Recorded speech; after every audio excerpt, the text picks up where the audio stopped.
Hi hello welcome back to my channel. ಇದು ಬಂದು ಮಂಗಳವಾರದ mini vlog. ಸಂಜೆಯಿಂದ ಈ ವ್ಲಾಗ್ನ ನಾನು ಸ್ಟಾರ್ಟ್ ಮಾಡ್ತಾ ಇದ್ದೀನಿ. ಸೊ ಹೊಸ ವರ್ಷದ ಕೊನೆಯ ದಿನ ನಾವು ನಮ್ಮ ಫ್ರೆಂಡ್ಸ್ ಮನೇಲಿ ಸೆಲೆಬ್ರೇಟ್ ಮಾಡೋಣ ಅಂತ ಹೇಳಿ ಪ್ಲ್ಯಾನ್ ಮಾಡಿಕೊಂಡು ಅಲ್ಲಿಗೆ ಹೊರಟಿದ್ದೀವಿ. ಲಾಸ್ಟ್ ಇಯರ್ ಅವ್ರು ನಮ್ಮ ಮನೆಗೆ ಬಂದು ಸೆಲೆಬ್ರೇಷನ್ ಮಾಡಿದರು. ಸೊ ಈ ವರ್ಷ ನಾವು ಅವ್ರ ಮನೇಲಿ ಇದೇ ರೀತಿ ನಮ್ಮ 2 ಫ್ಯಾಮಿಲಿ ಕೂಡ ಪ್ಲ್ಯಾನ್ ಮಾಡ್ತಾ ಇರ್ತೀವಿ ಆವಾಗವಾಗ. ಸೊ ಹೋಗಿದ ತಕ್ಷಣ ಬಿಸಿ ಬಿಸಿಯಾಗಿ ಕಾಫಿ ಕುಡಿದ್ವಿ, ಬಿಸ್ಕೆಟ್ ತಿಂದ್ವಿ, ಮಕ್ಕಳು ನಾವು ಎಲ್ಲ ಕೂತ್ಕೊಂಡು. ಅದಾದಮೇಲೆ ಸ್ವಲ್ಪ ಹೊತ್ತು ಹಾಗೆ ಡ್ಯಾನ್ಸು ಗೇಮ್ ಎಲ್ಲ ಆಡಿಕೊಂಡು ಟೈಮ್ ಪಾಸ್ ಮಾಡಿದ್ವಿ. ವರ್ಷದ ಕೊನೆಯ ದಿನ ಮಕ್ಕಳ ಜೊತೆ ಫ್ಯಾಮಿಲಿ ಜೊತೆ ಎಂಜಾಯ್ ಮಾಡಿದ್ವಿ ನಾವು. ಸೊ ಅಡುಗೆಗೆ ಅವರು ಚಿಕನ್ ಗ್ರೇವಿ ಮತ್ತು ಫಿಶ್ಶು ಪರೋಟ ಎಲ್ಲನೂ ಮಾಡಿದರು. ಮಕ್ಕಳು ಕೂಡ ಸೌತೆಕಾಯಿ ಈರುಳ್ಳಿ ಎಲ್ಲ ಕಟ್ ಮಾಡಿ ಹೆಲ್ಪ್ ಮಾಡ್ಕೊಂಡು ಕೊಡ್ತಾಯಿದ್ರು. ಎಲ್ಲರೂ ಮನೆಯವ್ರು ಬಂದಮೇಲೆ ಬಿಸಿ ಬಿಸಿಯಾಗಿ ಹಾಕ್ಕೊಂಡು ಊಟ ಮಾಡೋಣ ಅಂತ ಹೇಳಿಬಿಟ್ಟು ಅವರು ಸಹ ಬಂದರು.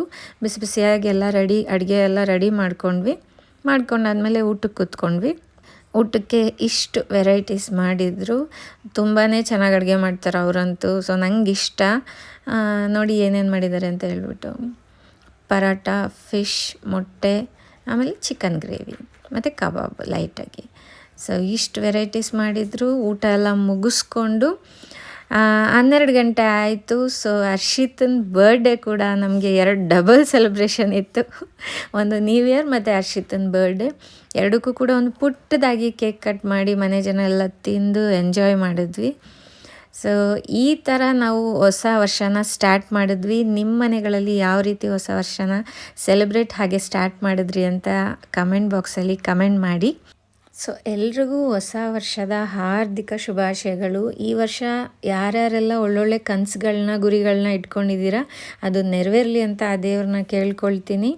ಸೊ ನಮ್ಮ ಮನೇಲಿ ಈ ರೀತಿ ಪುಟ್ಟದಾಗಿ ಸೆಲೆಬ್ರೇಷನ್ ಮಾಡಿಕೊಂಡು ಹೊಸ ವರ್ಷನ ಪ್ರಾರಂಭ ಮಾಡಿದ್ದೀವಿ. ಎಲ್ರಿಗೂ ಒಳ್ಳೆಯದಾಗಲಿ ಅಂತ ಕೇಳ್ಕೊಳ್ತೀನಿ. ಸೊ ಯಾರೆಲ್ಲ ನನ್ನ ಚಾನಲ್ನ ಸಬ್ಸ್ಕ್ರೈಬ್ ಆಗಿಲ್ಲ ಪ್ಲೀಸ್ ಹೋಗಿ ಸಬ್ಸ್ಕ್ರೈಬ್ ಮಾಡ್ಕೊಳ್ಳಿ ಅಂತ ಹೇಳ್ತಾ ಈ ವ್ಲಾಗ್ನ ಇಲ್ಲಿಗೆ ಎಂಡ್ ಮಾಡ್ತಾ ಇದ್ದೀನಿ. Again happy new year to all. Thank you for watching. Bye.